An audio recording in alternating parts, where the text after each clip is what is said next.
Hello everyone, mechanical properties of fluid के lecture number 3 में आप सभी का स्वागत है। ये लेक्चर हमारे लिए आखिरी होगा फ्लूइड स्टैटिक्स के लिए। जी हाँ, आपको जैसे कि याद होगा कि हमने फ्लूइड के अंदर बताया था कि 3 पार्ट होते हैं। एक हमारा था फ्लूइड स्टैटिक, एक था हमारा फ्लूइड डायनामिक और एक क्या था हमारा सरफेस टेंशन। तो अभी जो थर्ड लेक्चर जो हमारा होगा इसके अंदर हम पूरा फ्लूइड स्टैटिक का पार्ट हम पूरा कवर करने वाले हैं। तो इसके अंदर अभी हम क्या पढ़ेंगे, सबसे पहला वाला टॉपिक पहले आप वो देख लीजिए। उसके पहले अब मैं बता दूं कि प्रीवियस टॉपिक में हमने पढ़ा था कि प्रेशर क्या होता है, प्रेशर वेरिएशन क्या होता है। अगर हम एक क्या वर्टिकली देखेंगे, हॉरिजॉन्टली हमारा प्रेशर क्या रहता है, कांस्टेंट रहता है। उसके बाद हमने एटमॉस्फेरिक प्रेशर के बारे में पढ़ा था। फिर हमने एब्सोल्यूट प्रेशर, गॉस प्रेशर के बारे में भी यहाँ पे डिस्कस किया था। उसके बाद हम यहाँ पे जानेंगे कि इतने सारे प्रेशर की बात हमने की, लेकिन ये सारे के प्रेशर जो है उसका हम मेजरमेंट किस तरीके से करते हैं। ठीक है, तो वही हम यहाँ पे अभी टॉपिक डिस्कस करेंगे। तो हमारा जो पहला टॉपिक है वो हम यहाँ पे लेंगे मेजरमेंट ऑफ प्रेशर।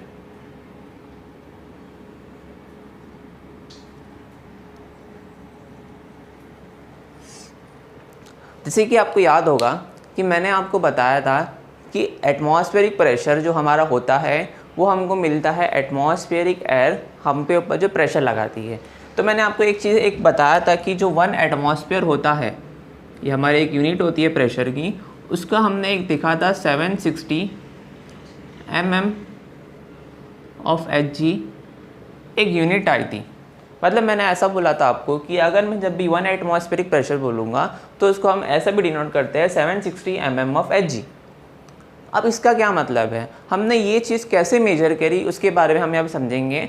तो उसको समझने के लिए मैं टॉपिक का नाम बताता हूँ, वो है हमारा मर्क्यूरी बैरोमीटर।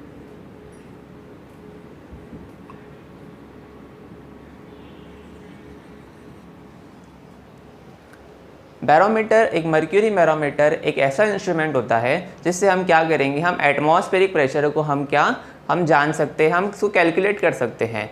उसके लिए मैंने आपके लिए यहाँ पे एक वीडियो हमें सर्च करके रखी है जो आप अभी देख लीजिएगा मर्क्यूरी बैरोमीटर के ऊपर कि वो किस तरीके से वर्क करता है और उसके पूरा फिजिक्स के पीछे क्या होता है। मैं उसके नोट्स आपको अभी यहाँ पे लिखा के आपको वो भी दे दूँगा। Okay, We're going to make a barometer. And what I have here is a glass tube that's about 800 millimeters long. And I've filled it with mercury almost to the top. And I'm going to finish filling it so that I get filled all the way to the very top.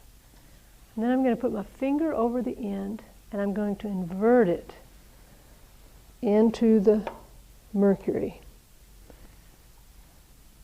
I'm going to set it here and use our clamp to hold it. Now, what's keeping this mercury column so high? It's that atmospheric pressure pushing down on the mercury, pushing this up. And let's see how tall our column is. 744 millimeters. It doesn't matter what size the diameter of our tube is, as long as it's relatively small. You can see this one's really small. I have another one that's almost twice the diameter of this one. But you can see that the level is the same in both tubes. What we're going to do is compare this crooked barometer to the barometer that we already have. And notice it rises to the same level. तो आपने video में देख लिया होगा कि हमारा mercury barometer किस तरीके से वर्क करता है। तो उसी चीज़ को मैंने यहाँ पे सिंप्लीफाइड वर्ड्स में यहाँ पे लिखा गया है। जैसे कि मैंने बताया था कि मर्क्यूरी बैरोमीटर क्या होता है, वो एक ऐसा डिवाइस है, जो ऐसा इंस्ट्रूमेंट है जो क्या करेगा, हमको एटमॉस्फेरिक प्रेशर को नाप के देगा। ठीक है, तो यहाँ पे मैंने क्या बोला, an instrument that measures atmospheric pressure is called a barometer. ठीक है, उसके बाद फिर हमने यहाँ पे एक और चीज़ देखी वीडियो में कि मर्क्यूरी बैरोमीटर असल में एक सेटअप होता है।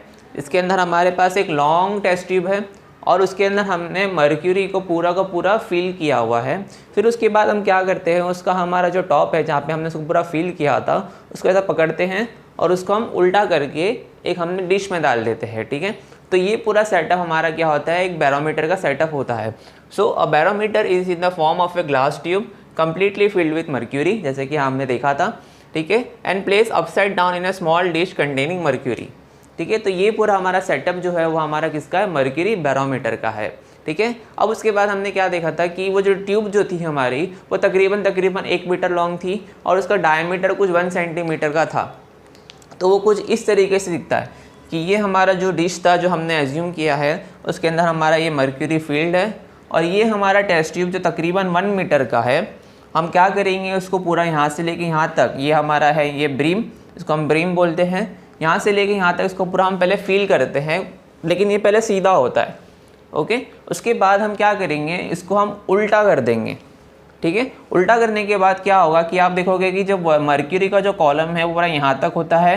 जैसे ही उल्टा करने के बाद ये यहाँ पे थोड़ी सी जगह यहाँ पे वो क्या कर देगा, वो छोड़ देगा और हमको यहाँ पे एक मर्क्यूरी का इतना बड़ा कॉलम मिलता है जो तकरीबन 760 mm का होता है। आपको वीडियो में देखा होगा 744 mm के आसपास, लेकिन हमको एक्सपेरिमेंटली हमको पता है कि वो 760 mm ही होता है, ठीक है। आपकी बुक्स में भी बताया गया है कि वो कितना है, 760 mm है। अब ये जो हमारी लेंथ है, ये लेंथ हमको क्या देता है, ये लेंथ हमको बताता है कि हमारा एटमॉस्फेरिक प्रेशर कितना होगा। जैसे कि आप यहाँ पे ध्यान देना, पहले हमारे पास यहाँ पे पूरा का पूरा मर्क्यूरी फील्ड था। जैसे ये मर्क्यूरी कॉलम अगर नीचे आ जाएगा, याद रखना यहाँ पे पहले मर्क्यूरी थी, यहाँ पे एयर नहीं थी। जैसे ही यहाँ पे ये मर्क्यूरी ने अपने यहाँ पे जगह छोड़ दी तो यहाँ पे क्या अभी एयर रहेगा, नहीं, क्योंकि एयर तो पहले मौजूद ही नहीं था। इसका मतलब यहाँ पर अभी एयर तो है ही नहीं, इसका मतलब यहाँ पर हमको मिल गया है वैक्यूम, ठीक है। तो ये जगह जहाँ पर हमारे पास कुछ भी नहीं बचा होता उसको हम बोलते हैं वैक्यूम। और वैक्यूम की आपको खास बात आपको पता है कि वो हमको प्रेशर कितना देता है, 0 देता है। सो ये कुछ बातें मैंने यहाँ पे लिखी है। तो पहला पॉइंट हमको बोलता है a glass tube of about 1 metre length and a diameter of about 1 centimetre is filled with mercury up to its brim. Brim का मतलब होता है यहाँ तक, ठीक है।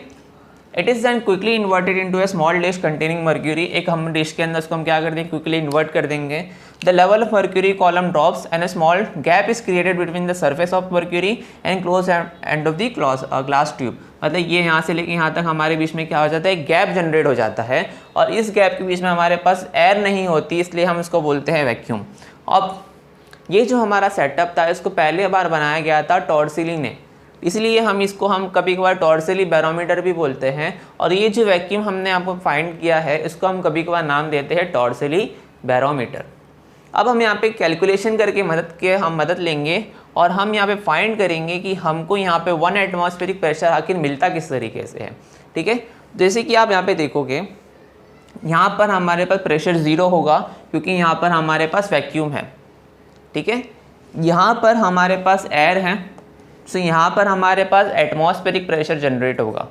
इसका मतलब ये है कि अगर मैं बोलता हूँ कि लेट ये मेरा पॉइंट ए है, ठीक है, ये मेरा पॉइंट है बी, ए से बी की दूरी 760 mm है या फिर हम 76 सेंटीमीटर भी बोल सकते हैं, और ये हमारा पॉइंट है सी। जैसे कि आप देखोगे point C and point B हमारे सेम हॉरिजॉन्टल लेवल पर है, तो मैं यहाँ पे बोल सकता हूँ pressure at C and pressure at B दोनों क्या होने चाहिए, बराबर होने चाहिए। यानी कि दोनों का प्रेशर यहाँ पे क्या होना चाहिए, एटमॉस्फेयर ही होना चाहिए।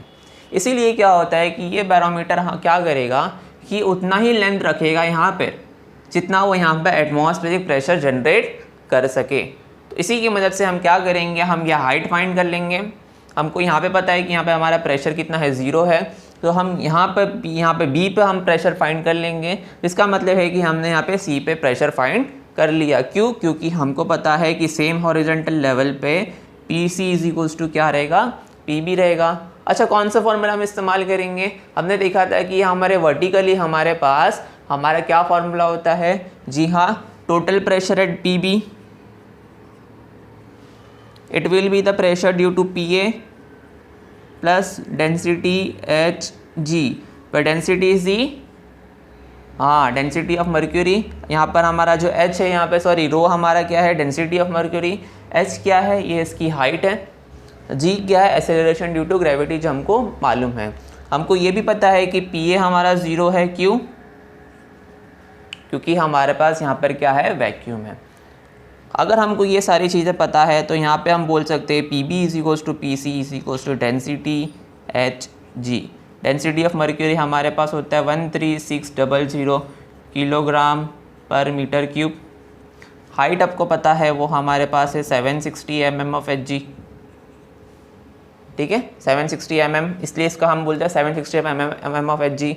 जी की वैल्यू हमको पता है वो है 9.8 मीटर पर सेकेंड स्क्वायर। ये सारी वैल्यूज़ को हम यहाँ पे हम क्या कर देंगे, पुट कर देंगे, और हमको मिलेगा हमको एटमॉस्फेरिक प्रेशर, जो कि हमारा होता है P B is equals to P C is equals to P naught is equals to 1.013 into 10⁵ newton per metre square. तो कुछ इस तरीके से हम क्या करेंगे, इसको हम फाइंड करेंगे। तो इसी चीज़ को हम यहाँ पे सेकेंड पॉइंट में एक अच्छी तरीके से यहाँ पे हम अभी लिख लेते हैं। तो अभी हम यहाँ पे सेकेंड पॉइंट कंटिन्यू करते हैं। तो सेकेंड पॉइंट हम क्या बोल सकते हैं यहाँ पे, सबसे पहले बात बोलेंगे कि हमारे पास ये वैक्यूम है, तो pressure at point A will be what, it will be 0। So यहाँ पे बोलते हैं हम पहले pressure at point A is equals to 0, that is P A is equals to 0। हमको फाइंड करना है एटमॉस्फेरिक प्रेशर, तो इसके लिए हमको क्या फाइंड करना होगा, हमको यहाँ पे पी सी फाइंड करना होगा। सो यहाँ पे हम लिखेंगे to find atmospheric pressure we find pressure at point C, बराबर। लेकिन जैसे कि आप देखोगे कि पॉइंट सी और पॉइंट बी हमारा सेम हॉरिजॉन्टल लेवल पर है, तो पी सी और पी बी हमारा क्या होगा, बराबर ही होगा। सो यहाँ पे हम लिख सकते हैं as we can see point C and point B are at the same horizontal level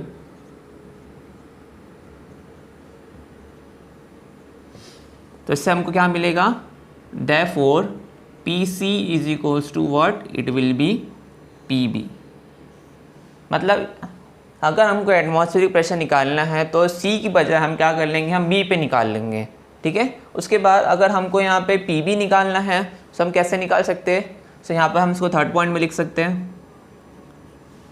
हाँ, तो यहाँ पे हम बोलेंगे P B is equals to P A plus density H G, बराबर। जैसे कि आपको पता है कि यहाँ पे डेंसिटी क्या होगा, यह हमारा होगा density of mercury, density of mercury यानी कि रो हमारा डेंसिटी ऑफ मर्क्यूरी है।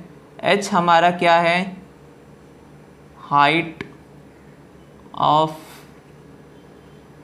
मर्क्यूरी कॉलम, ठीक है, हाइट ऑफ मर्क्यूरी कॉलम, ठीक है। उसके बाद जी हमको पता है वो है हमारा एक्सेलरेशन ड्यू टू ग्रेविटी, ठीक है। अब इसके बाद हमको यहाँ से अब हमको क्या पता है, हमको ये पता है कि पी ए हमारा क्या है 0, जैसे कि हमने पहले ही बोल दिया था। सो यहाँ पे हमको मिलेगा P B is equals to what, it is density H ji.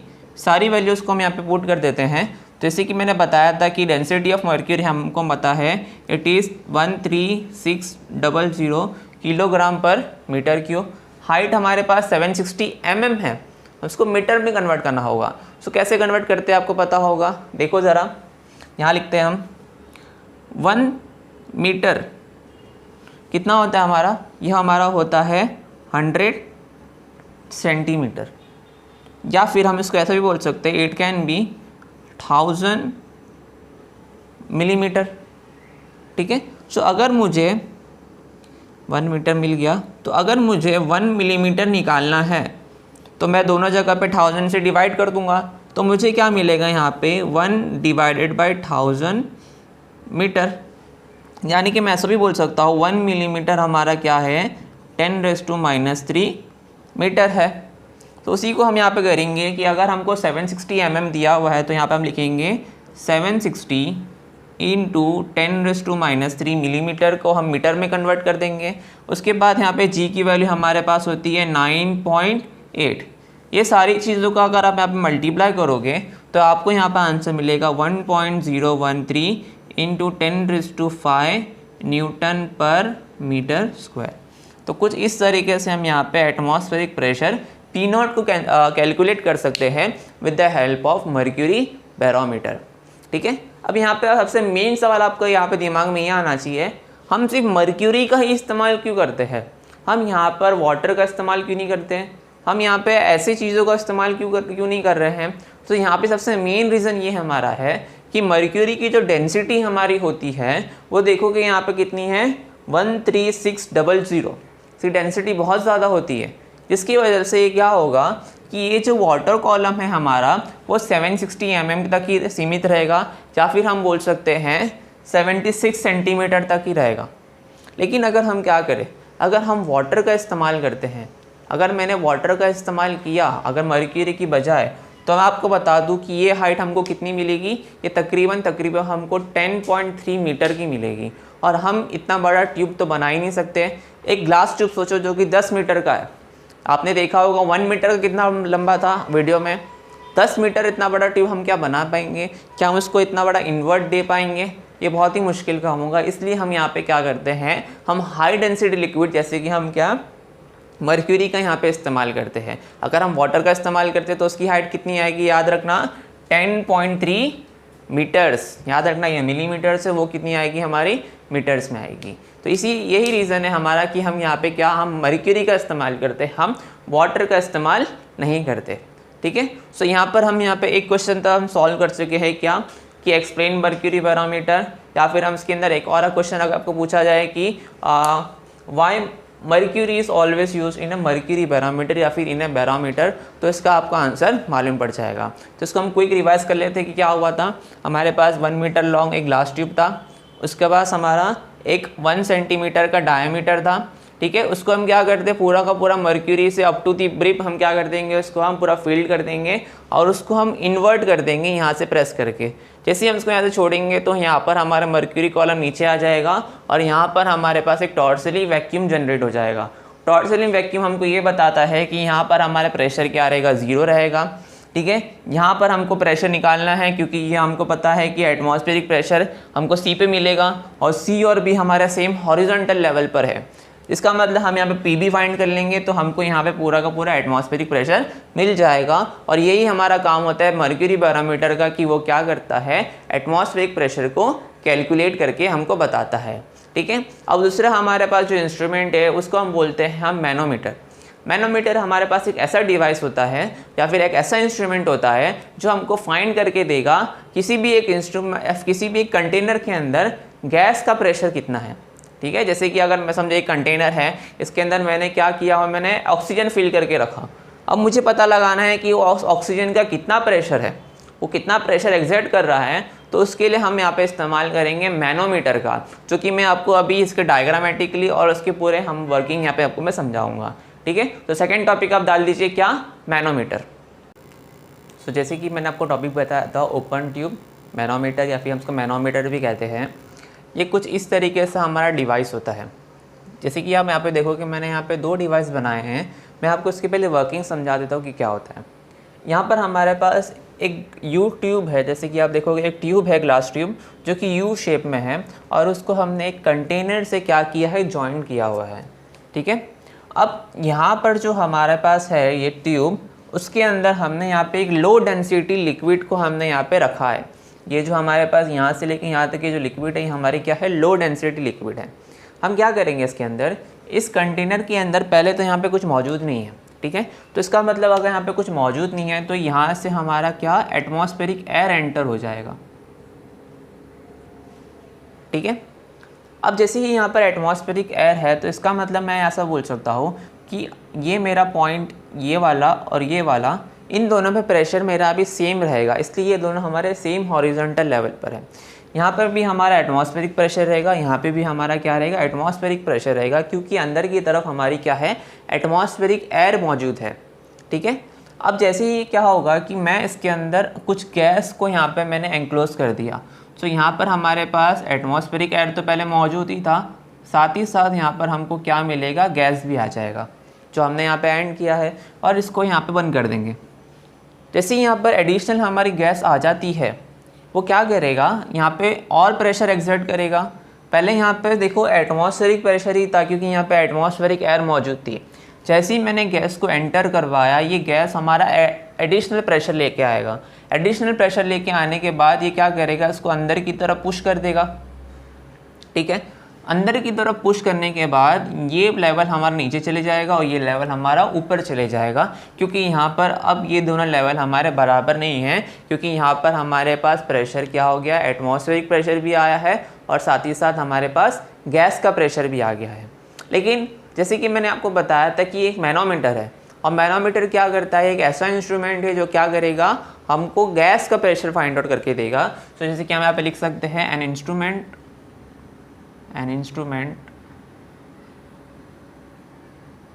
that measures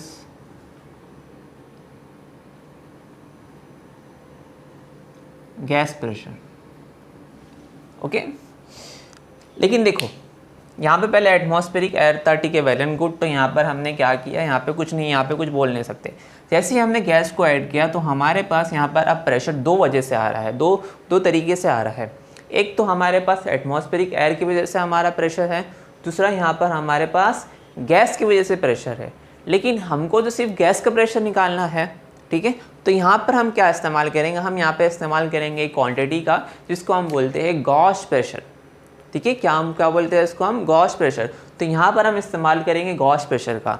जैसे कि आप यहाँ पे देखोगे, ये अगर हमारा पॉइंट ए है, ये अगर मेरा पॉइंट सी है, और ये हमारा पॉइंट बी एक सेम हॉरिजॉन्टल लेवल पर है, और यहाँ से लेकर यहाँ तक अगर मेरी हाइट h है, तो आप देखोगे यहाँ पे कि एट ए पॉइंट बी, ये पॉइंट बी पे और ये पॉइंट सी पे, दोनों पे सेम हमारा प्रेशर होना ज़रूरी है कि नहीं।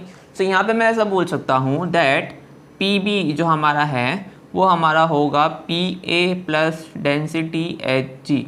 ये जो हमारा रो है ये हमारा लो डेंसिटी फ्लूइड की डेंसिटी है, एच हमारा इसकी यहाँ से लेके यहाँ तक का कॉलम है, जी हमको पता है एक्सेलरेशन ड्यू टू ग्रेविटी, और पी बी और P C same horizontal level होने की वजह से मैं यहाँ से पी सी का प्रेशर निकाल लूँगा। लेकिन पी ए हमारा क्या है, पी ए तो हमारा एटमॉस्फेरिक प्रेशर है, तो ये हमारा पी नॉट हो जाएगा। लेकिन हमको क्या यहाँ पे टोटल प्रेशर निकालना था, हमको क्या एटमॉस्फेरिक एयर के साथ साथ हमको गैस का प्रेशर दोनों साथ में निकालना था क्या, नहीं, सिर्फ और सिर्फ हमने जो गैस एंटर करवाई है उसका प्रेशर क्या हमको वो निकालना था। तो यहाँ पर हम यहाँ पे ऐसा कर सकते हैं, यहाँ पे हम लिखेंगे P C minus P naught, जो कि हमारा होता है गॉस प्रेशर, और वही हमारा क्या होगा, सिर्फ और सिर्फ गैस का प्रेशर, जिसका आंसर आएगा हमारा डेंसिटी एच जी। होप आपको ये समझ में आ गया होगा कि ये किस तरीके से हमारा क्या है, ये वर्क करता है। देखो यहाँ से आपको एक और चीज़ समझ में आया होगी गॉस प्रेशर के बारे में। देखो जैसे कि आप यहाँ पे देखोगे, अगर मैं यहाँ पे खड़ा हूँ तो मेरे ऊपर एक एटमॉस्फेरिक प्रेशर होता है, लेकिन मेरे को एटमॉस्फेरिक प्रेशर महसूस नहीं होता। जैसे ही अगर मैं अपने ऊपर एक बुक रख देता हूँ या फिर एक हैवी से कुछ सामान रख दूँगा, तो मुझे सिर्फ और सिर्फ उस सामान का प्रेशर ही बता पाऊँगा मैं कि हाँ मेरे ऊपर कुछ सामान रखा गया है। लेकिन मेरे ऊपर एटमॉस्फेरिक एयर है, उसकी वजह से प्रेशर हमको मिलता ही नहीं है, क्योंकि हम उसके लिए यूज्ड टू हो चुके हैं। सो एटमॉस्फेरिक प्रेशर एक ऐसी चीज़ है जिसको हम हमेशा से झेलते हुए आए हैं, तो हमारे लिए वो क्या हो गया है, एक कॉमन सी चीज़ हो चुकी है। इसलिए हम कभी भी अगर किसी भी चीज़ की अगर प्रेशर की बात करेंगे तो हम एटमॉस्फेरिक प्रेशर के साथ उसको ऐड नहीं करते, हम सिर्फ और सिर्फ उसी चीज़ की बात करेंगे जिसको हम बोलते हैं गॉस प्रेशर। अगर मेरे ऊपर समझो कुछ, अगर एक बुक का पूरा अगर भंडारा यहाँ पर रखा हुआ है, तो यहाँ पे जो मेरा ये जो बुक है उसकी वजह से जो प्रेशर आएगा मैं सिर्फ उसी की बात करूँगा और वही मेरा गॉस प्रेशर होगा। मैं एटमॉस्फेरिक प्रेशर को साइड में कर दूंगा और इसी को हम यहाँ पे बोलते हैं P C minus P naught, और उसी को हम बोलते हैं गॉस प्रेशर। एग्जाम्पल के तौर पे अगर हम देखेंगे तो हमारे पास देखो साइकिल होती है, हम साइकिल में हवा भरते, ठीक है। तो साइकिल का जो ट्यूब पहले से होता है उसके अंदर तो पहले एटमॉस्फेरिक प्रेशर ही होगी, क्योंकि उसके अंदर एटमॉस्फेरिक एयर भरा पड़ा होगा। जैसे ही मैं इसके अंदर क्या करूँगा, हवा को पंप करूँगा, तो अब वो हवा अपना एक एडिशनल प्रेशर देगा और उसी को हम बोलेंगे गॉस प्रेशर। सो गॉस प्रेशर कुछ नहीं होता, सिर्फ एटमॉस्फेयर प्रेशर को साइड में कर दो और जो प्रेशर हमारे पास बचा हुआ है वही हमारा गैस का प्रेशर है, लिक्विड का प्रेशर है, या फिर हम इसको बोलेंगे गॉस प्रेशर है। ठीक है, तो यहाँ पर आपको एक पॉइंट समझ में आया कि Gauss pressure actual real life में हमारा क्या होता है। ठीक है, सो ये इंस्ट्रूमेंट हमको वही फाइंड करके देता है कि हमारे पास एक्चुअल में गॉस प्रेशर कितना होगा। ठीक है, सो अब लिखते हैं यहाँ पे क्या है। So a manometer consist of a U tube partly filled with a low density liquid rho. ठीक है, तो ये हमारे पास एक यूट्यूब है जिसके अंदर हमने लो डेंसिटी लिक्विड फिल्ड करके रखा गया है। आपको ये सिर्फ समझाने के लिए मैंने बताया था, तो ये ज़्यादा यूज में नहीं है हमारा। ओके, उसके बाद यहाँ पे देख लेना, one arm is open to the atmosphere and another is connected to a container where pressure is to be calculated. मतलब क्या है कि हमने एक आर्म को छोड़ दिया खुला, जहाँ पर यहाँ पर ये एटमॉस्फेयर के क्या है टच में है, और दूसरी तरफ हमने यहाँ पे गैस फिल की है और यहाँ पर हमारा एक कंटेनर क्या है, पैक है। उसके बाद प्रेशर एट सी इस एटमॉस्फेरिक प्रेशर P0 जैसे हमको पता था। प्रेशर एट पॉइंट सी, ये जो हमारा है वो है गैस का प्रेशर जो हमको फाइंड करना है। ठीक है, to find PC we assume at point B, we assume a point B at a same horizontal level at a depth h below point A। मतलब ये बोल रहा है कि अगर हमारे पास पॉइंट सी पे अगर हमको प्रेशर निकालना है तो हम एक पॉइंट बी एज्यूम करेंगे जो कि सेम हॉरिजॉन्टल लेवल पर होगा और वो पॉइंट ए से नीचे तक एच की दूरी पर है। ठीक है, उसके बाद हमको पता है कि पीसी और पीबी हमारे क्या होंगे, बराबर होंगे। जैसे कि आपको पता है कि अगर हमको यहाँ प्रेशर निकालना है तो हम यहाँ पर टोटल प्रेशर का इस्तेमाल करेंगे, वो फॉर्मूला जो कि है मेरा PB is equals to PA plus density HG। उसके बाद पीबी हमारा पीसी के बराबर है, PA हमारा P0 के बराबर है atmospheric pressure plus density HG। लेकिन हमको क्या करना है, हमको गैस का प्रेशर निकालना है, तो हम क्या करेंगे, PC माइनस P0 हमको देगा डेंसिटी HG। और इस तरीके से हम क्या करेंगे, किसी भी कंटेनर के अंदर हमारी जो गैस मौजूद होगी हम सिर्फ और सिर्फ उसका क्या करेंगे, प्रेशर निकाल सकते हैं with the help of Gauss pressure. ठीक है, सो यहाँ पर आपको एक मेन चीज़ यहाँ पे समझ में आई है कि हमारा मैनोमीटर किस तरीके से वर्क करता है और गॉस प्रेशर का रियल लाइफ में क्या मतलब है वो आपको समझ में आया। यहाँ पर एक और सवाल आपकी बुक में भी दिया हुआ है, यहाँ पे ये बनता है कि हम यहाँ पे लो डेंसिटी लिक्विड का इस्तेमाल क्यों करते हैं। अब यहाँ पे देखो, अगर हमने हाई डेंसिटी फ्लूइड का इस्तेमाल किया, जैसे कि अगर हमने मर्क्यूरी का इस्तेमाल कर लिया मान के चलो, सो उनके बीच में जो हमारे जो ये डिफरेंस जो दिख रहा है आपको, ये हाइट h, ये हमको बहुत ही कम मिलेगा। अगर मैं अगर डायग्राम के हिसाब से अगर बताऊँ आपको, तो कुछ इस तरीके का आपको लेवल दिखने वाला है।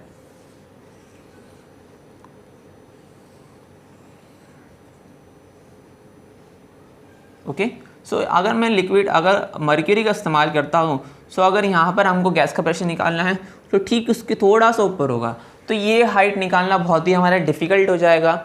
इसलिए हम क्या करेंगे, लो डेंसिटी लिक्विड का इस्तेमाल करेंगे, जिसकी मदद से हमारे पास एक ह्यूज डिफरेंस रहेगा ये कॉलम के बीच में। ठीक है, जिसकी मदद से आप क्या कर सकते हो, इसका हम पूरा का पूरा यहाँ से H फाइंड कर दोगे, आपको डेंसिटी पता है, आपको G पता है, आपको गैस का प्रेशर इजीली मिल जाएगा, इजीली फाइंड कर सकते हो। तो ये आपकी बुक में एक क्वेश्चन था, तो आप यहाँ पे होप आप उसको बहुत इजी वर्ड्स में हमको लिख सकते हो कि हमको एक बड़ा सा एक डिफरेंस ये रहता है कॉलम के बीच में, इन दोनों कॉलम के बीच में जो हाइट हमारी है ये बहुत ज़्यादा डिफरेंस ये रहता है। इसलिए हम क्या करेंगे, यहाँ पे लो डेंसिटी लिक्विड का इस्तेमाल करेंगे। अगर हमने हाई डेंसिटी लिक्विड का इस्तेमाल किया तो हमको ये कॉलम जो हमारे पास डिफरेंस है ये बहुत ही हमको क्या मिलेगा, कम मिलेगा, जिसकी वजह से हम उसको बहुत ही हार्ड वे में या फिर डिफ़िकल्ट वे में हम उसको फाइंड करेंगे, जो कि हमको नहीं चाहिए। ठीक है, अब उसके बाद अब यहाँ पर हम सबसे आखिरी टॉपिक हमारा है फ्लूइड स्टैटिक का, वो कि हमारा है पास्कल लॉ।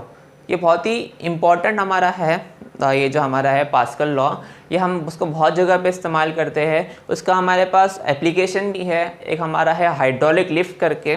ठीक है, तो उसको भी हम देख लेते हैं कि वो क्या है। सो सिर्फ और सिर्फ हमारे पास अभी दो हमारे टॉपिक बचे, एक हमारा पास्कल लॉ और उसका क्या हमारा एप्लीकेशन। उसके बाद हमारा फ्लूइड स्टैटिक्स वाला पार्ट हमारा क्या हो जाएगा, कंप्लीट हो जाएगा। पास्कल लॉ के ऊपर हम न्यूमेरिकल्स भी अभी हम देखेंगे। ठीक है, सो यहाँ पे आप टॉपिक का नाम डाल दीजिए क्या, पास्कल लॉ। ओके, तो अभी हम करेंगे पास्कल लॉ। तो ये बहुत ही हमारा रियल लाइफ एप्लीकेशन के ऊपर बेस्ड लॉ है। तो इसको हम पहले थोड़ा ईजीएस्ट वे में समझते हैं। एक हमारा रियल लाइफ एक्सप्लेनेशन दे सकता हूँ मैं। सपोज़ कि अगर हमारे पास एक इंसान है,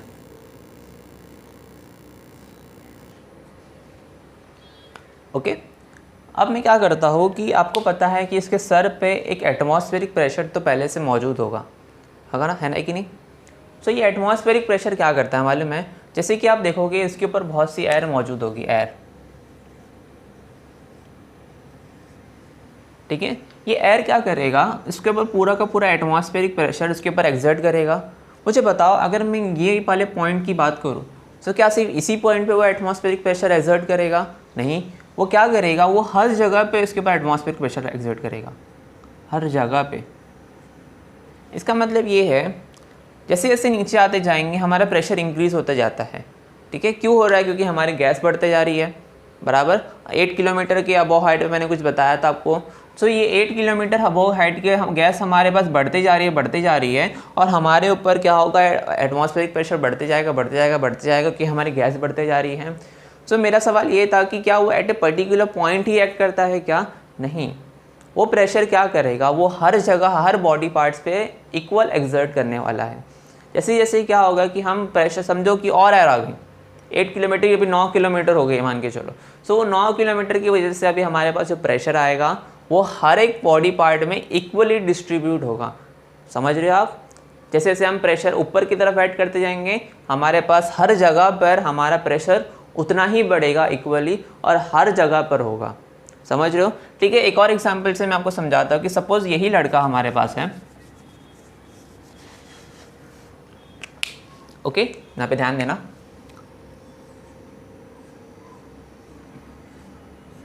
यही लड़का हमारे पास है। अब इसके ऊपर मैं क्या करता हूँ, बुक्स रखता हूँ, जैसे हमारा स्टैंडर्ड डेफिनेशन हमने प्रेशर का दिया था उसी तरीके से। ये प्रेशर क्या करेगा, यहाँ पर हमारा प्रेशर एक्सर्ट करेगा, ये बुक हमारा यहाँ पे प्रेशर एक्सर्ट करेगा। तो क्या सिर्फ इसी पॉइंट पर एक्सर्ट करेगा? वो नहीं करेगा, वो हर एक पॉइंट पे, हर एक सर के हर एक पॉइंट पे क्या करेगा, वो सेम प्रेशर हमारा एक्सर्ट करेगा। अगर मैं एक और बुक यहाँ पे रखूँगा तो और प्रेशर बढ़ाया तो वो और प्रेशर जो हर एक पॉइंट पर इक्वली डिस्ट्रीब्यूट होगा, बराबर है कि नहीं। एक और एग्जांपल से आप एक्सप्लेन कर सकता हूँ मैं। सपोज़ कि आपने देखा होगा कि हमारे पास 1 रुपये की पेप्सी रहती थी। समझो 1 रुपये की पेप्सी है हमारे पास, पूरी फील्ड है, ओके। और मैं यहाँ से थोड़ा सा पार्ट यहाँ पे कट कर देता हूँ। थोड़ा सा पार्ट कट करने के बाद मैं यहाँ पर उसको थोड़ा प्रेस करता हूँ, जिसकी वजह से क्या होगा कि ये फ्लूइड यहाँ से फ्लो होना चालू हो जाएगा बाहर, बराबर है कि नहीं। लेकिन जैसे ही मैं इसको यहाँ पे प्रेस करूँगा आप यहाँ पे देखोगे कि ऊपर वाला जो पार्ट हमारा होता है, ठीक है, जो पेप्सी के ऊपर वाला पार्ट हमारा होता है उसके ऊपर बहुत ज़्यादा इंटेंस प्रेशर आ जाता है। अगर मैंने यहाँ पे प्रेशर एक्सर्ट किया तो वो हर जगह पे क्या होगा, वो इक्वली डिस्ट्रीब्यूट होगा और यहाँ से हमारा फोर्स, जो हमारा जो पानी का जो फोर्स है वो ज़्यादा निकलेगा, बराबर है कि नहीं। इसी को हम बोलते हैं पास्कल लॉ। एक और हमारा है, हम इसको मैनोमीटर की तरफ से भी समझ सकते हैं। जब पहले हमारे पास सिर्फ और सिर्फ एटमॉस्फेरिक एयर मौजूद था, तो यहाँ पर हमारा, आप देखे थे कि यहाँ पर हमारा इक्वल लेवल था, मतलब यहाँ पर अगर यहाँ पर पानी का लेवल था तो यहाँ पर भी यहाँ पर ही पानी का लेवल था। जैसे ही हमारा गैस यहाँ पर एंटर्ड हुआ, गैस के प्रेशर ने इस पानी के लेवल को नीचे पुश किया और ये वाला पानी का लेवल ऊपर चले गया। यहाँ पे एक्सेस प्रेशर आने की वजह से प्रेशर हमारा इक्वली डिस्ट्रीब्यूट हो गया।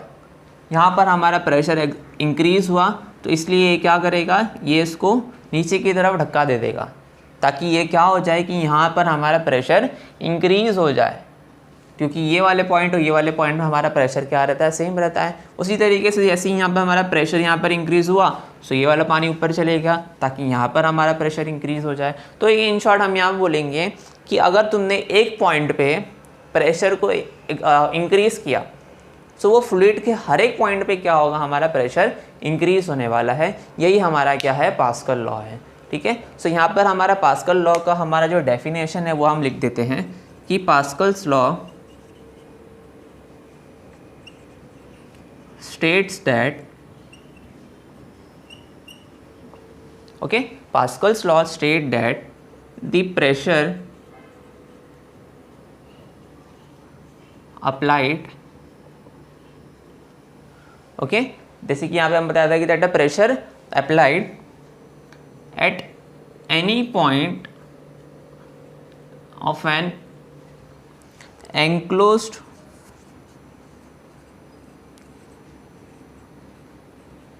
fluid, ठीक है।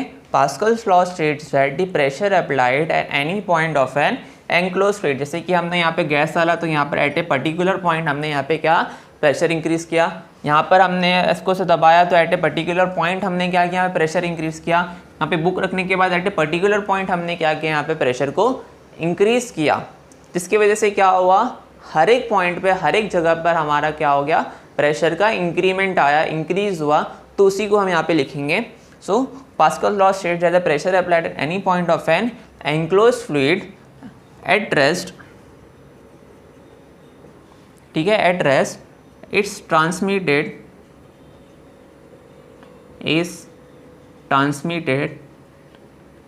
equally and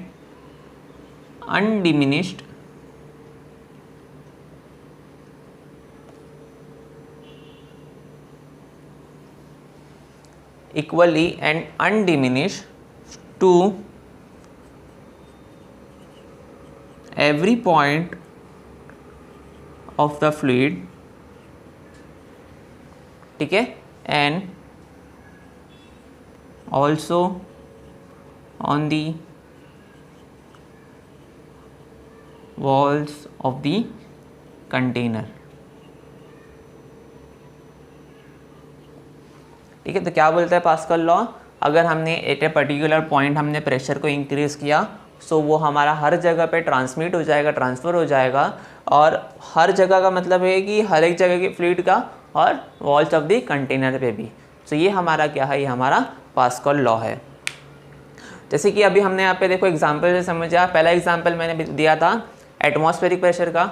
एटमॉस्फेरिक एयर हम पे बढ़ते जाती है तो हमारे सर पे भी क्या एटमॉस्फेरिक प्रेशर हर एक पॉइंट पे मेरे बॉडी के बढ़ते जाएगा। मतलब ऐसा नहीं कि सिर्फ सर पे ही मेरा एटमॉस्फेरिक प्रेशर होगा, वो मेरे यहाँ पे हर जगह पे क्या है, मेरा एटमॉस्फेरिक प्रेशर मेरे को इक्वली मिलेगा, ठीक है। उसके बाद हमने यहाँ पे देखा था कि बुक का एग्जांपल देखा था कि जैसे जैसे हम बुक बढ़ाते जाएंगे वैसे वैसे हमारा प्रेशर हर एक पॉइंट पर इंक्रीज़ होगा, ठीक है, हर एक बॉडी पार्ट के पॉइंट पे हमारा प्रेशर इंक्रीज़ होगा, ठीक है। उसके बाद अगर हम यहाँ पे देखेंगे कि ये अगर मेरा क्या है, एक पेप्सी थी जिसको हमने लिया था, फिर एक हमारे पास एक प्लास्टिक था जिसके अंदर हमने पानी फिल करके रखा था, और यहाँ से हमने उसके बाद छेद कर दिया और इसको मैंने यहाँ से प्रेस किया तो ये जो वॉल्स है इसके ये एकदम क्या हो जाएंगे, एकदम कड़क हो जाएंगे और यहाँ से हमारा पानी निकलने लगेगा। इसका मतलब यहाँ प्रेशर बढ़ाने से हर जगह प्रेशर इंक्रीज़ हो रहा है। फिर हमने मैनोमीटर का एग्जांपल देखा कि पहले जैसे गैस एंटर करेंगे इसको यहाँ धक्का दे देगा प्रेशर की वजह से, ये हमारा लेवल यहाँ पे ऊपर हो जाएगा। सो हर एक पॉइंट पे हमारा प्रेशर क्या हो गया, यहाँ पे इंक्रीज हो गया था।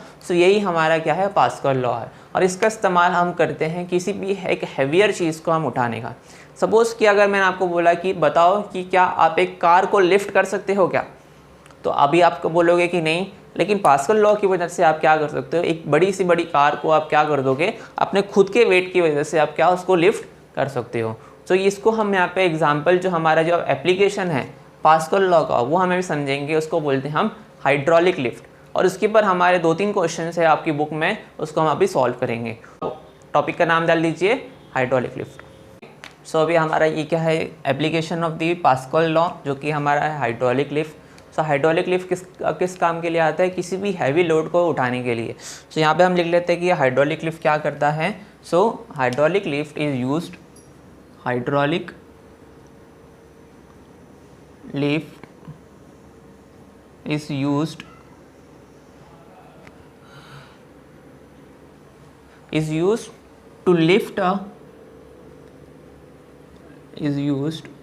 to lift a heavy object using a small force। Okay, so यहाँ पर कुछ इस तरीके से हमारा एक सेटअप है। जैसे कि आप देखोगे कि यहाँ पर हमारे पास 2 कंटेनर्स है। एक कंटेनर में ये हमारा यहाँ पे एक पिस्टन है जिसको हम बोलते हैं यहाँ पे S1 नाम से, तो ये S1, और एक हमारे पास बड़ा पिस्टन है जिसके हम उसको बोलेंगे S2। ओके, उसके बाद यहाँ पर हमारे पास फ्लूइड्स, कुछ एक फ्लूइड होगा हमारे पास, इसको हम फिल करके रख लेंगे। अब क्या होगा, देखो यहाँ पे ये कंटेनर हमारा कुछ ज़्यादा बड़ा होता है, जैसे कि आप बड़ा बोल सकते हैं, फिर कैसे भी बोल सकते हो।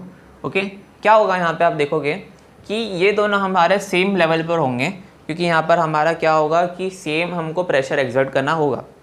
जैसे ही क्या होगा कि यहाँ पर समझो कि यहाँ पर एक इंसान आके खड़ा हो गया, ये इंसान क्या करेगा, यहाँ पर एक प्रेशर एक्सर्ट करेगा नीचे की तरफ, बराबर है कि नहीं। सपोज़ कि यहाँ पर एक कार है। अब सिंपल सी बात है कि एक कार हमारी जो होगी वो ज़्यादा हैवियर होगी। अगर मुझे इस कार को लिफ्ट करना है तो मैं क्या करूँगा, एक इंसान को यहाँ पे खड़ा कर दूँगा।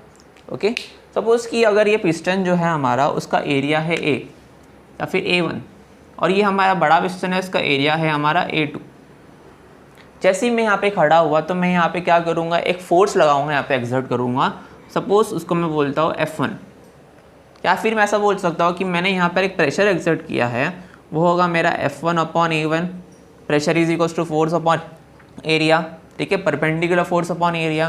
तो यहाँ पर आएगा F1/A1। पास्कल लॉ हमारा क्या बोलता है, जैसे ही मैंने यहाँ पे एक प्रेशर एक्सर्ट किया हो तो वो हर एक पॉइंट पे हमारा क्या करेगा, प्रेशर एक्सर्ट करेगा। सो इसका मतलब अगर मैंने यहाँ पे प्री प्रेशर अगर बढ़ाया है, सो सपोज़ अगर यहाँ पर ये पॉइंट पे अगर मेरा प्रेशर था Px समझ लो, सो यहाँ पे मेरा अभी प्रेशर इंक्रीज होगा Px + P। सेम यहाँ पर भी मेरा क्या हो जाएगा, ये होगा Px + P, क्योंकि ये हमारा सेम हॉरिजॉन्टल लेवल पर है। अगर यहाँ पे Px + P हुआ है तो हर एक पॉइंट पे मेरा प्रेशर इंक्रीज होना चाहिए। इसका मतलब यहाँ पे मेरा प्रेशर का इंक्रीमेंट आएगा +P इस पॉइंट पे। और वो कौन से डायरेक्शन में होगा वो हमको नहीं पता, क्योंकि एक स्केलर क्वांटिटी है। लेकिन हाँ, इस प्रेशर की वजह से इस पिस्टन पे एक फोर्स आएगा ऊपर की तरफ, बराबर। तो वो फोर्स कितना होगा हमको नहीं पता, तो हम इसको बोलते हैं F2। किसकी वजह से आया है वो फोर्स, इस प्रेशर की वजह से आया है। सो मैं ऐसा बोल सकता हूँ कि यही प्रेशर हमको एक फोर्स देता है, वो होगा मेरा F2/A2, बराबर, क्योंकि प्रेशर का फॉर्मूला क्या है, F2/A2, बराबर। सो देखो, जैसे कि मैंने यहाँ पे प्रेशर यहाँ पे P बढ़ाया, सो यहाँ पे भी मेरा प्रेशर कितना बढ़ा, P ही बढ़ा, जिसकी वजह से यहाँ पर ऊपर की तरफ एक फोर्स आया है, उसको हम बोलेंगे F2। और ये P प्रेशर की वजह से फोर्स F2 आया है, तो यहाँ पे बोलूँगा P = F2/A2, बराबर। अभी देखो ज़रा, मैं आपको बताऊंगा कि मैंने यहाँ पे छोटा सा फोर्स लगाया था, जो मैंने अप्लाई किया था वो था मेरा F1। यहाँ पर जो फोर्स लगेगा F2, ये बहुत ज़्यादा होगा, ये इतना ज़्यादा होगा कि वो एक कार को क्या कर देगा, लिफ्ट कर देगा। कैसे, ज़रा देखो ज़रा यहाँ पे, P × A2 = what, it will B F2। Pressure तो मैंने एक्सर्ट किया F1/A1, बराबर। तो यहाँ पे मैंने एक प्रेशर तो यहाँ पर अप्लाइड किया था। A2 देखना, यहाँ पे A2 पे ध्यान देना, A2 यहाँ पे बहुत बड़ा है, बराबर है कि नहीं। जिसकी वजह से आप यहाँ पे देखोगे, अगर A2 मेरा बहुत ज़्यादा बड़ा है तो क्या मेरा F2 बढ़ नहीं जाएगा, साथ ही साथ ये प्रेशर से मल्टीप्लाई भी हो रहा है, इसका मतलब ये F2 मेरा बहुत ज़्यादा बढ़ जाएगा। मतलब मैंने अपने वेट की वजह से इस कार को बहुत ज़्यादा एक फोर्स दे दिया, जिसकी वजह से क्या हो जाएगा, ये कार हमारी ऊपर की तरफ लिफ्ट हो जाएगी, ठीक है। जैसे कि आपको पता है कि P का एक और फॉर्मूला वो क्या है, मेरा F1/A1। सो यहाँ पर ऐसा लिख सकता हूँ मैं, F1/A1 × A2 will give us F2, जो कि हमारा क्या होगा, एक बहुत ही बड़ा फोर्स होगा। होप आपको समझ में आ रहा होगा यहाँ पे क्या हुआ है। यहाँ पे हमने यहाँ पे एक खेल करा है कि यहाँ पे हमने ये एरिया बहुत ज़्यादा ही बड़ा ले लिया, इतना ज़्यादा बड़ा ले लिया कि यहाँ पर क्या होगा कि हर एक पॉइंट पे मेरा प्रेशर इक्वली डिस्ट्रीब्यूट हो जाएगा। अब हर एक पॉइंट पे प्रेशर इक्वली डिस्ट्रीब्यूट हो रहा है, मतलब हर एक पॉइंट पे फोर्स लग रहा है, और हर एक पॉइंट पे फोर्स लग रहा है, इसका मतलब बहुत ज़्यादा ही फोर्स हो जाएगा, जिसकी मदद से ये कार हमारी ऊपर चली जाएगी, सिर्फ और सिर्फ मेरे वेट की वजह से। समझ में आ रहा है आपको। सो यही हमारा क्या था कि मैंने छोटा सा फोर्स लगाया F1, और यहाँ पे हमको यहाँ पे मिल गया बहुत ज़्यादा बड़ा वाला फोर्स F2, जिसकी वजह से हमारी कार लिफ्ट हो जाती है। पूरा गेम किया यहाँ पे, सिर्फ और सिर्फ यहाँ पर एरिया इसका बड़ा रखना। समझ में आया आपको, ठीक है। सो यहाँ पर हम यहाँ पे एक फॉर्मूला हमको मिल चुका है कि ऐसा बोल सकते हैं कि F1/F2, यहाँ पे देखना, = ये हमको देगा A1/A2, ठीक है। क्रॉस मल्टीप्लाई करने के आपको ये आंसर मिलेगा। सो इसका हम इस्तेमाल करके हाइड्रोलिक लिफ्ट का क्वेश्चन हम यहाँ पे सॉल्व कर सकते हैं। F1/F2 = what, A1/A2, या फिर ऐसा भी बोल सकते हैं F1/A2 = F2/A1, ठीक है। लेकिन हालांकि हम क्या करेंगे, सिर्फ और सिर्फ इसी का इस्तेमाल करेंगे। सब पहला न्यूमेरिकल आप यहाँ पे आप नोट कर लो, जिसको हम यहाँ पे अभी करेंगे सॉल्व। आपकी बुक का ही है, तो ज़्यादा टेंशन लेने की ज़रूरत नहीं है। ओके, तो ये अभी हमारे क्वेश्चन हैं हाइड्रोलिक लिफ्ट के ऊपर। एक आपका न्यूमेरिकल है, कुछ न्यूमेरिकल नंबर 11, और एक आपका कुछ MCQ है जो यहाँ पे लिखा हुआ है ना। ये क्वेश्चन हमको देखो यहाँ पे क्या बोलते हैं, in a hydraulic lift the input piston has a surface area of 30 centimetre square. What do you mean by input piston? Input piston मतलब क्या, जहाँ पे हम खड़े हुए थे, ठीक है, और हमको बोलता है कि उसका एरिया कितना है 30 सेंटीमीटर स्क्वायर। सो इनपुट, तो अगर हम बोलेंगे A1 सो 30 सेंटीमीटर स्क्वायर, इनपुट को हम 1 से डिफाइन कर सकते हैं यहाँ पे। And output piston has a surface area of 1500 centimetre square. So यहाँ पे A2 हमारा जो है वो है 1500 centimetre square. If a force of 25 newton is applied to the input piston, यानी कि इनपुट मतलब F1 इज इक्वल्स टू कितना 25 न्यूटन अगर अप्लाई किया गया है। Calculate the weight on the output piston, ठीक है, तो यहाँ पर हमको F2 निकालने को बोल रहा है। आपको याद होगा कि आपको मैंने एक बताया था रेशियो क्या था, वो F1 upon F2 is equals to what A1 upon A2। ध्यान रखिएगा कि A1 अपॉन A2 ये हमारा क्या है, ये कोई भी हमारे फॉर्म में होने चाहिए सेंटीमीटर स्क्वायर, दोनों सेम होना चाहिए। जैसे कि आप देखोगे यहाँ सेंटीमीटर स्क्वायर है तो यहाँ पे भी सेंटीमीटर स्क्वायर ही है। अगर समझो ये मीटर स्क्वायर है और ये सेंटीमीटर स्क्वायर है तो आपको एक को कन्वर्ट करना पड़ेगा। लेकिन जैसे कि आप देखोगे यहाँ पे क्या दोनों दोनों के सेम ही यूनिट है, तो यहाँ पे हमें इसको कन्वर्ट करने की ज़रूरत नहीं है। F1 हमारा 25 न्यूटन है, F2 हमको फाइंड करना है। सो F2 अगर हमको फाइंड करना है तो यहाँ पे हम F2 को यहाँ ले जाएंगे, बाकी सबको यहाँ, सो वो हमको देगा F1 into A2 upon A1। F1 हमारे पास है 25, A2 हमारे पास है 1500 डिवाइडेड बाय A1 हमको कितना है 25, सॉरी A1 हमारा कितना है 30, यहाँ से 0 से 0 मर जाएगा, 3 1 सा 3 5 सा 15 0 इज इक्वल्स टू, यहाँ पे देखना आप ज़रा 25 इंटू 5 125, सो यहाँ पर आएगा 125 और यहाँ पर एक 0 तो यहाँ पे 0 न्यूटन।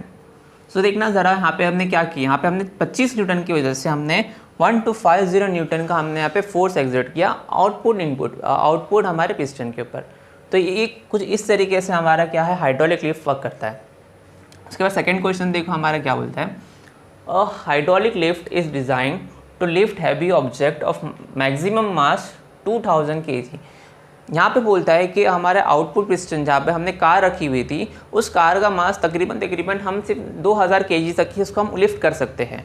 याद रखना, हम मास की बात कर रहे हैं, हम फोर्स की बात अभी नहीं कर रहे। अगर हमको मास दिया हुआ है तो क्या हम उससे वेट निकाल सकते हैं? ज़रूर निकाल सकते हैं। सो अगर हम यहाँ पे मैक्सिमम मास आउटपुट की बात कर रहे हैं तो यहाँ पे हमको F2 दिया हुआ है जो कि हमारा है 2000 इंटू 9.8, ठीक है। उसके बाद बोलता है the area of cross section of piston carrying the load is 2.25 into 10⁻² metre square. तो यहाँ पर हमको एक और चीज़ बोला गया है कि A2 हमारे पास है 2.25 इंटू 10⁻² मीटर स्क्वायर, ये हमारा है newton. What is the maximum pressure the smaller piston would have to bear. मतलब अगर हमारे पास छोटा पिस्टन है, ठीक है, उस पर कितना प्रेशर मैं एक्सर्ट करूँ ताकि मैं ये 2000 kg के मास को मैं क्या कर दूँ, लिफ्ट कर सकूँ। तो बहुत ही सिंपल है, हमको पता है क्या करना है। यहाँ पे हमको पता है कि यहाँ पे F1 upon F2 is equals to A1 upon A2। Pressure की बात हो रही है तो यहाँ पे हमको F अपॉन A करना पड़ेगा। सो यहाँ देखना ज़रा, F1 upon A1 is equals to F2 upon A2 हो जाएगा। Now what is F1 upon A1, ये हमारा है pressure on the smaller piston. तो यहाँ पे मैं ऐसा बोल सकता हूँ pressure in the smaller is equals to F2 upon A2, ये हमारा है pressure in the bigger piston. यही तो हमारा पास्कल लॉ बोलता है कि अगर मैं छोटे पिस्टन पे कुछ प्रेशर एक्सर्ट कर रहा हूँ तो सेम ही मेरा बिगर पिस्टन पे भी जाएगा। बात सही है कि नहीं? Pressure in the bigger piston क्या है, F2 अपॉन A2, यानी कि F2 कितना है मेरा 2000 इंटू 9.8 डिवाइडेड बाय हमारा A2 कितना है 2.25 इंटू 10⁻²। इसको आप अगर अभी सॉल्व करोगे तो यहाँ पर आपको आंसर मिलेगा 87111.1 न्यूटन पर मीटर स्क्वायर।